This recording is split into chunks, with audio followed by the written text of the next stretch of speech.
tuwing bagyo, panay ang salamat Sierra Madre, pero tuwing eleksyon, iboboto pa rin ang mga pro-mining.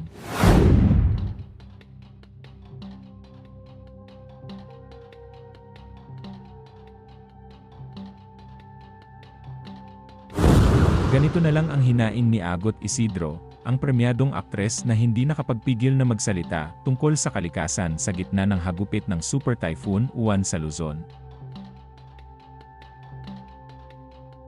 Sa kanyang X account, malinaw niyang pinuna ang trend ng mga tao. Taas ang appreciation sa kalikasan kapag may delubyong paparating, pero nakakalimot kapag panahon na ng pagboto.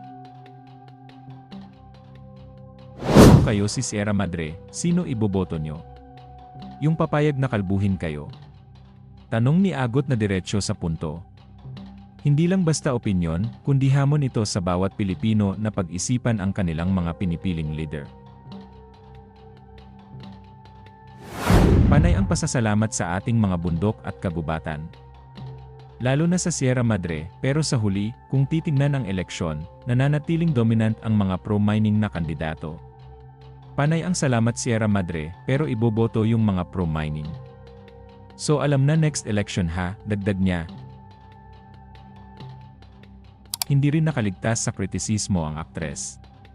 Isang netizen ang nagkomento na nakakaawa raw si Agot dahil hindi niya direktang binanggit kung sino ang kanyang tinutukoy. IPTU Agot, hirap na hirap ka diretsahin sino ang tinutukoy mo dito sa tweet mo, naglalaban ba pagiging anti-Marcos at pro-Marcos mo ngayon? Say ng netizen. Pero hindi nagpatalo si Agot. Buwelta niya ang batikos sa isang simpleng, matapang, at malinaw na pahayag, mas nakakaawa ka. DDS ka pa rin hanggang ngayon. Ang sagot na ito ay nagpapakita ng kanyang katapangan sa pagsalita at sa pagtindig para sa kanyang paniniwala, lalo na pagdating sa isyu ng kalikasan at politika. Ang punto ni Agot, tuwing bagyo, damang-dama natin ang kahalagahan ng kalikasan.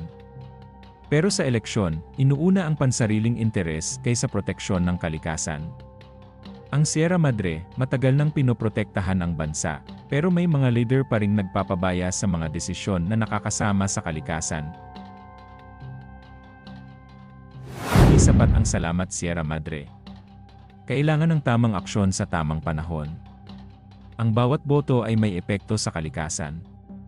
Panay ang pasasalamat, pero kung iboboto pa rin ang mga pro-mining, patuloy ang pagkasira ng kagubatan, pagbaha, at panganib sa bansa.